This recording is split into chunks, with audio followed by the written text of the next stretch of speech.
Hi guys, it's Brittany. Welcome to Incredible Movie Facts, and today it's Incredible Facts on Spider-Man 2. And let's get right to that. 1.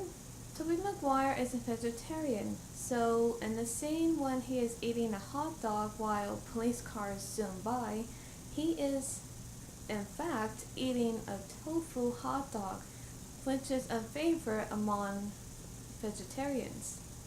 Now that's quite interesting because I didn't even know Tobey Maguire was that he is a vegetarian, but wow, that's quite interesting. And to be honest, um, in the scene which it looked like he was eating a hot dog, but technically it's not a hot dog, but tofu hot dog. I mean, it doesn't look like one. It looks like a regular hot dog, which is surprising. 2. For the sequence where Aunt May is taken hostage by Dr. Octopus and later aids Spider-Man, Rosemary Harris performed the action scenes herself. Wow. That's another surprising fact. I mean, from the looks of it, you thought maybe she would have a stunt double. But no, she did those stunts herself. And I've actually heard, like I've read somewhere, that she actually loved doing her own stunts. So, yeah, I think that's nice, like, for some actors who want to do their own stunts. 3. In the script, the reason why Mary Jane is so annoyed that Peter missed her play is because he was the one who encouraged her acting ability. Now, I never really thought of that, watching Spider-Man 2. I thought maybe somehow she was annoyed by him, maybe because he doesn't, talk to her often, or I just thought there was just something going on, but I had no idea it was because of that reason, which I'm glad it points out to that, because I was just kind of confused, like, okay, why is she acting like that? Like, is there something going on that I don't know about? But yeah, that's interesting. 4. According to Stan Lee, Spider-Man wears a mask so his enemies couldn't see his fear. Now, I thought I'm sorry, I almost said something else. I'm so sorry. I thought that Spider-Man wears a mask because, no one, including his enemies, couldn't see his face because they might, know him, like his identity would be revealed. I thought it was because of that. I think we pretty much all thought of that, like, oh yeah, he wears a mask because so that way no one can know who he is, like no one can know who he truly is, his identity. That's what I thought, but I had no idea because that his enemies couldn't see his fear, like I think how scared he is. I think that's what it is. 5. The precious substance that Dr. Octopus uses to power his fusion device, Trinium, does actually exist in real life. Wow, that's interesting because I didn't thought that actually exists. I thought, it's just some made up thing, for the movie. But for it to exist, like it's a real thing in real life, like, wow, I mean, what did they use it for exactly? I don't know. 6. The noise we hear whenever Spider-Man touches something was made by hitting tape from a cassette and leather strips on the floor. Wow, no wonder it sounded so real. When Spider-Man would shoot out his spiderweb and swing around, is because it was those noises, was actually made by um, hitting tape from a cassette and leather strips on the floor. Wow, it's amazing how when you hear certain sounds in movies, how they tell you what those noises were made out of, and when you come to think of it, it's like, really? Like, okay, it's a little hard to believe, but that's amazing.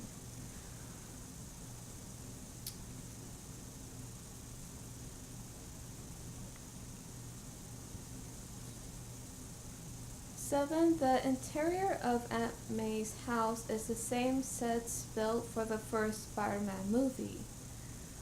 Wow. That is also interesting. Had no idea. 8, a special camera system was constructed called the SpiderCam, which allowed filming to create the effect of dropping 50 stories and of high-speed swapping scenes. The system had actually been invented for the first film, but only had been used for the final shot. Oh, wow. I had no idea of that, but wow.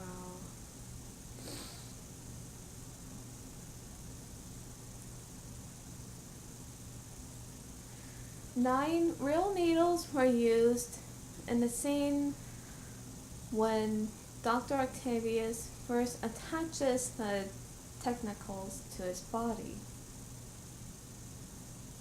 Wow, real needles? Oh my, okay. That must have been painful.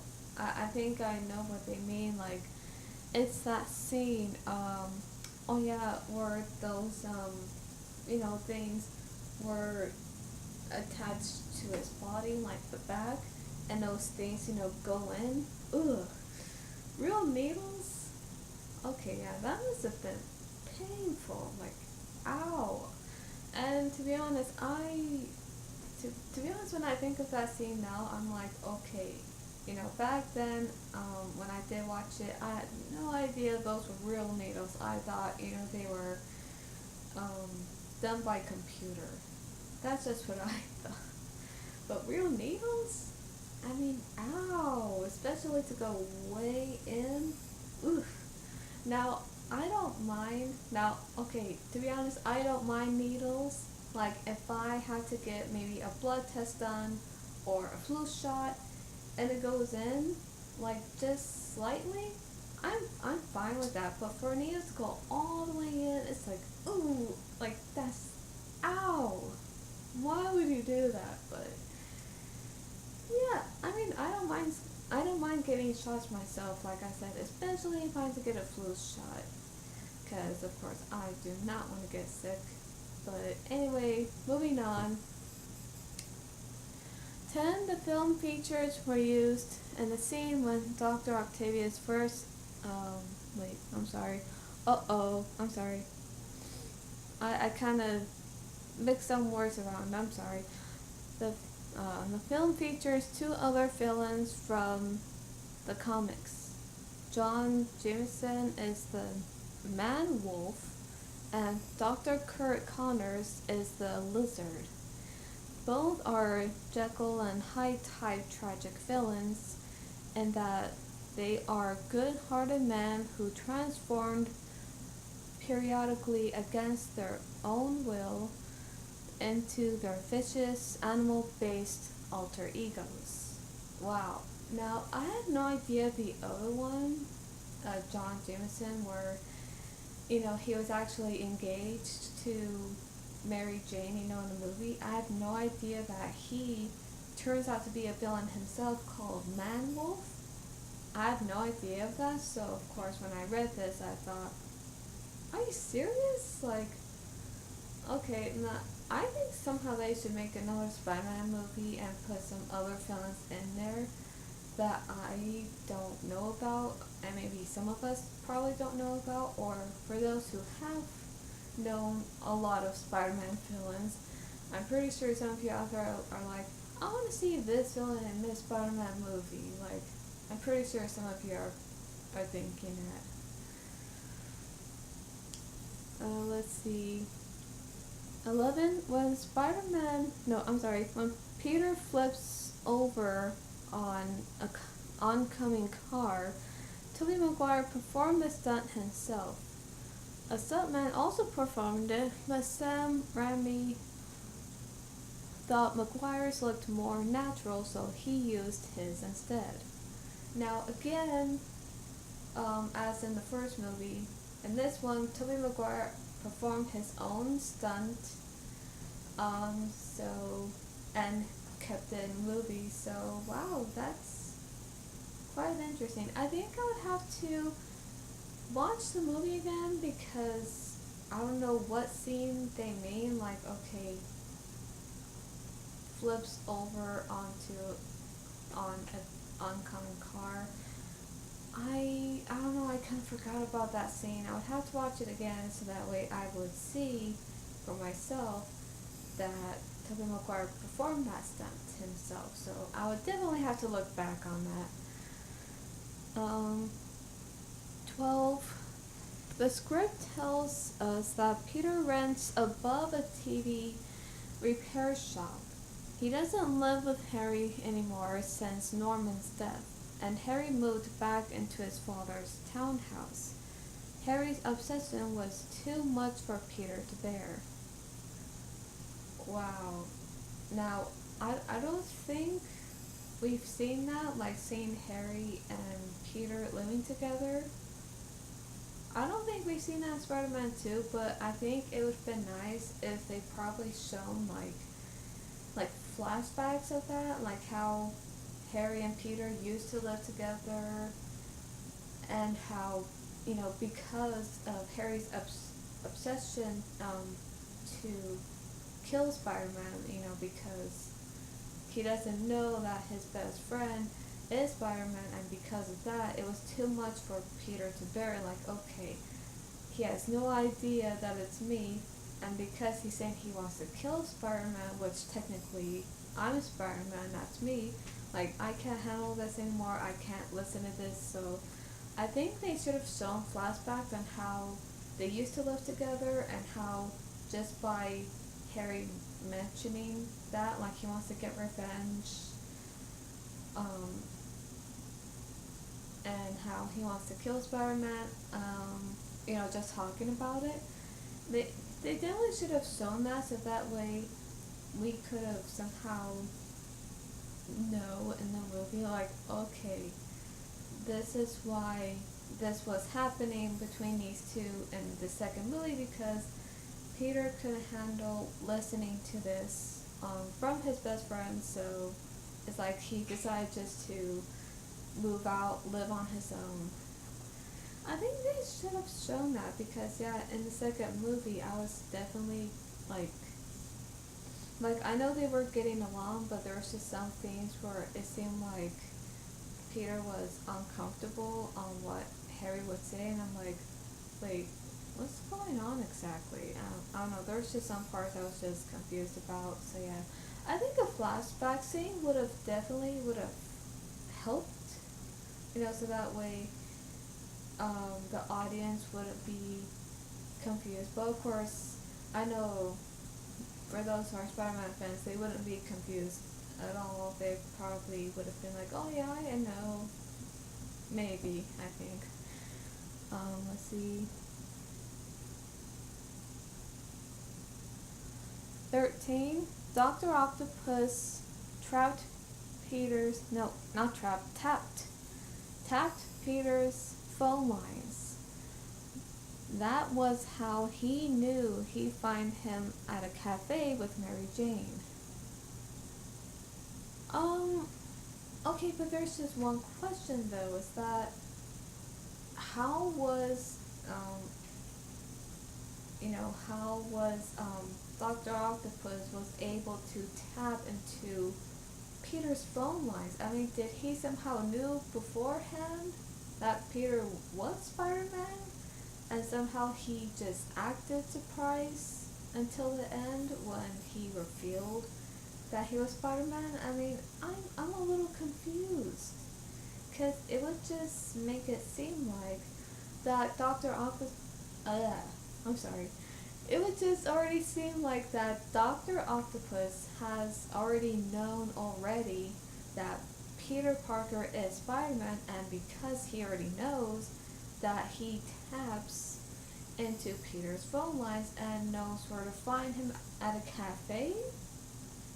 Like, yeah, and that's just a little confusing for me. Like I said, I don't know if somehow Dr. Octopus already knew then that Peter was Spider-Man, and that's how he tapped into his phone lines just to find him. Like, he sees him as Peter, but then, of course, later, at the end, when Peter reveals that he's Spider-Man, that he acts, that he didn't know or he knew. I mean, I don't know. I'm confused about that. I would have to watch the movie again. I really do. And yeah, that's another thing too. To come to think of it, it's like, yeah, like, you know, that would explain how he got to the cafe where Peter was, you know, with Mary Jane.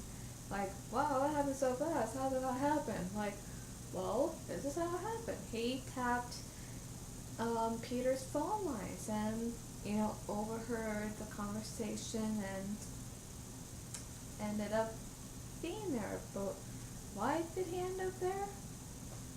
I don't know why. I mean, I wish I knew, but I don't know. 14. One of the things attracted Alfred Molina, or I think so. I think that's how you say his last name. I'm not sure. Sorry about that. To the character of Dr. Octopus was his twisted... Wait.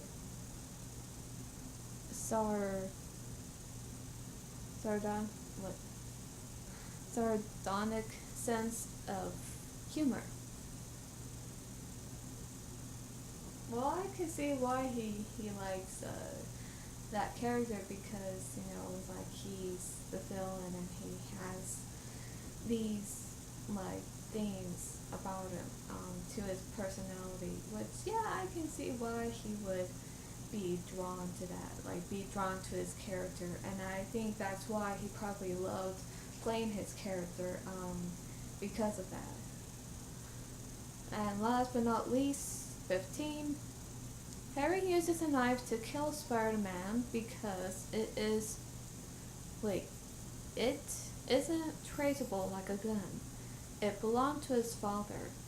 When he unmasked Spider-Man, Harry wondered if Dr. Octopus was trying to fool him by bringing Peter instead. Okay, so I think I know where that fact is saying there is that he probably thought that as soon as he unmasked Spider-Man, I bet he wasn't expecting that Peter, his best friend, that is Spider-Man. I think he thought of this whole different person into his head, like that no one he ever knows, not even a friend that he knows. I think to him he thought, like, okay, yeah, I do think that when he imagined unmasking Spider-Man, that somehow it's gonna be this whole completely different person that's probably, you know, a killer, or maybe this just strange guy who killed his father for no reason. Like, I'm pretty sure he had that image in his head, but as soon he did unmask Spider-Man, and it turns out to be Peter because Peter is Spider-Man, yeah, as you can tell, he's quite shocked. Like, he doesn't believe it. Like, he probably thinks, like, how can that be? How can that be that Peter is Spider-Man, like my best friend? And he's probably even wondering, like, asking himself, like, so out of all, you know, the people, like, there's lots of people here in New York City, and yet the one person that is Spider-Man is none, you know, like no one else in New York and it has to be Peter? Like what are the chances are? I'm pretty sure he was in disbelief and just could not believe it. So yeah, I think yeah, it meant that he probably thought that Dr. Octopus was trying to fool him, like to trick him that Peter is Spider-Man, like, okay, this must be a trick, this must be some kind of, cruel joke, like, haha, like, nope, sorry. It's not a trick, he wasn't trying to fool you, because it is your friend. Sorry, but it is. So, that's all for today. Movie facts. I hope you enjoyed this video. If you like this video, give it a like and leave a comment below and share it. And so sometime by the end of September, I'm definitely gonna do a September Q&A video. And that's all for today, and I'll see you next time. Bye.